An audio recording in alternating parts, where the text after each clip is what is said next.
بسم اللہ الرحمن الرحیم۔ اللہ کے نام سے شروع جو بڑا مہربان اور نہایت رحم کرنے والا ہے۔ السلام علیکم ڈیئر ویورز، امید کرتا ہوں کہ آپ سب خیریت سے ہوں گے۔ آپ سب کو چینل علم کی دنیا میں خوش آمدید۔ تو ڈیئر ویورز، آج ہم بات کریں گے اسلامیت لازمی انٹرمیڈیٹ پارٹ 1۔ تو ڈیئر ویورز، اس میں کچھ آیات بھی ہیں جن کا ترجمہ اور تشریح پوچھا جاتا ہے بورڈ کے اندر، تو ان آیات کا ترجمہ اور تشریح کے بارے میں آج ہم وہ کریں گے۔ تو ریویورز، آج اگر ابھی تک آپ نے ہمارے چینل علم کی دنیا کو سبسکرائب نہیں کیا تو چینل علم کی دنیا کو سبسکرائب کریں تاکہ ہماری ہر آنے والی ویڈیو وہ آپ تک پہنچ سکیں۔ تو ریویورز آئیں، اب ہم چلتے ہیں اپنے آیت کی طرف، اپنے لیسن کی طرف، کہ جو آج ہمارا لیسن ہے۔ تو بسم اللہ الرحمن الرحیم، کہ یا ایھا الذین آمنوا اتقوا اللہ وقولوا قولا سدیدا، اے ایمان والو اللہ سے ڈرو اور ٹھیک بات کیا کرو۔ یا ایھا الذین آمنوا، اے ایمان والو، اتقوا اللہ، اللہ سے ڈرو، وقولوا، اور کہو، قولا سدیدا، ٹھیک بات۔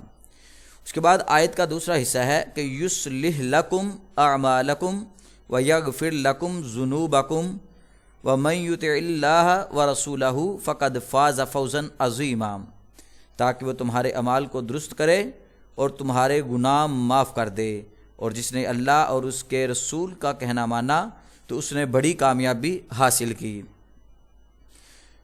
تو ڈیئر ویورز، یہ آیت کا ترجمہ ہم نے پڑھا، اب ہم اس کی تشریح کی طرف آتے ہیں کہ اللہ رب العزت نے آیت کے شروع میں خطاب والوں سے ایمان کیا، کہ اس آیت میں اللہ تعالیٰ نے ایمان والوں کو خطاب کیا۔ تو جب اس آیت کو شروع کیا تو اللہ نے یا ایھا الذین آمنوا کے الفاظ سے شروع کیا، یا ایھا الناس کہہ کر نہیں پکارا، کیونکہ اگر یا ایھا الناس ہوتا تو لوگوں کو ہوتا تو پھر یا ایھا الناس سے اس کا جو تھا وہ خطاب کیا جاتا۔ تو اس سے بعد آگے جو تھا یہ اس لیے کہ آگے ڈرنے کا حکم ہے، اور ڈرے گا کون؟ وہ جس کا اللہ پر ایمان بھی ہوگا۔ جس کا اللہ تعالیٰ پر سرے سے ایمان ہی نہیں، اس نے کیا ڈرنا ہے۔ تو اس چیز کے اندر، پہلے حصے کے اندر، اس آیت کے پہلے حصے کے اندر اللہ تعالیٰ نے خطاب کیا ایمان والوں سے، اور ان کو بتایا کہ وہ صرف وہی اللہ سے ڈریں گے جن کے دل کے اندر اللہ کا ڈر ہوگا۔ اس آیت کے اگر دوسرے حصے کی بات کریں تو اس کے اندر تقوی کا تذکرہ کیا گیا کہ اتقوا اللہ، تقوی۔ اس آیت میں اللہ تعالیٰ نے ایمان والوں کو پہلا حکم یہ دیا کہ اللہ تعالیٰ سے ڈرو۔ تقوی کیا ہے؟ یعنی گناہ کا خیال، یعنی اگر گناہ کا خیال آئے تو اللہ سے ڈر جائے۔ خوف خدا مومن کا سرمایہ حیات ہے، اگر یہ صفت پیدا ہو گئی تو وہ کامل مومن بن گیا۔ یہی تقوی اسلام میں عزت و بڑائی کا معیار ہے۔ اس کے بعد اللہ رب العزت نے خطاب کرتے ہوئے فرمایا قولا سدیدا، کہ قولا سدید، سچی بات، یعنی اللہ تعالیٰ فرماتے ہیں کہ تمہیں سچ کا دامن نہیں چھوڑنا چاہیے، جھوٹ سے نفرت ہونی چاہیے، افراط و تفریط سے پاک اچھی بات کرنی چاہیے، ایسے بات نہ کرو جو کسی کا دل دکھا دے، محبتیں بانٹو، حق و صداقت تمہارا شیوا ہونا چاہیے۔ اس کے بعد ہے زبان کی حفاظت۔ اس آیت میں اللہ تعالیٰ نے زبان کی حفاظت کا حکم دیا۔ زبان اگرچہ گوشت کا ایک ٹکڑا ہے لیکن انسانی جسم میں اس کی اہمیت بہت زیادہ ہے۔ خیر و شر کی بنیاد بہت حد تک یہی ہے، جس مسلمان کی زبان اس کے قابو میں ہو وہ اس کی آفات سے محفوظ ہو جاتا ہے، اور جو اس کو آزاد اور بے لگام چھوڑ دیتا ہے وہ اس کو ہلاک کر ڈالتی ہے۔ تو اس آیت کے اس مفہوم کے اندر یہ بتایا گیا کہ انسان کو چاہیے کہ وہ اپنی زبان پر قابو رکھے، کیونکہ زبان یہ انسان کو تباہ کر دیتی ہے، اور جو انسان اپنی زبان پر قابو نہیں پاتا وہ ہلاک ہو جاتا ہے۔ رسول اللہ صلی اللہ علیہ وآلہ وسلم نے ایک حدیث میں فرمایا، اے معاذ رضی اللہ تعالیٰ عنہ، لوگوں کو دوزخ میں ان کے منہ کے بل زیادہ تر ان کی زبانیں ہی لے کر جائیں گی، یعنی کہ دوزخ میں جو لوگ جائیں گے ان کے جانے کی ایک بڑی وجہ یہ ہوگی کہ ان کی زبان ہوگی، اور ان کی زبان درازی ان کی زبان ان کو دوزخ میں لے جائے گی۔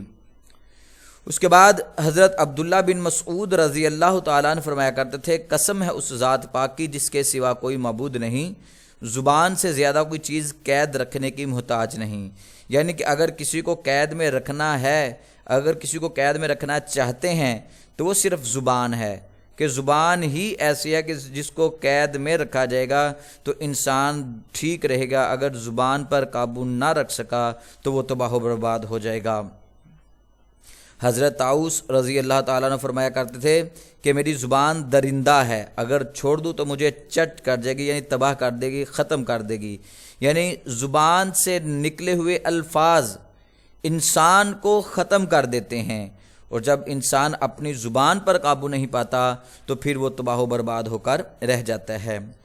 پھر اس آیت کے بعد اگلے حصے کے اندر جو تھا وہ ارشاد فرمایا گیا تھا کہ یصلح لکم اعمالکم، اعمال کی اصلاح کے حوالے سے اللہ تعالیٰ فرماتے ہیں کہ اگر تم ان دونوں باتوں پر عمل کر لیا، یعنی تقوی اور زبان کی حفاظت، تو پھر اس کا نتیجہ یہ ہوگا کہ تمہارے اعمال خود بخود درست ہوتے جائیں گے، شیطان تم پر اپنا وار نہیں کر سکے گا. اس کے بعد وَيَغْفِرْ لَكُمْ ذُنُوبَكُمْ کے گناہوں کی مغفرت کے حوالے سے گفتگو کی تو فرمایا کہ نہ صرف اعمال درست ہو جائیں گے بلکہ اللہ تعالیٰ تمہارے گناہ بھی بخش دے گا. وہ رب جو ماں سے بھی 70 گنا بھر کر مہربان ہے وہ تمہیں معاف کر دے گا. شریعت اسلامی دین و دنیا میں کامیابی کا ذریعہ ہے.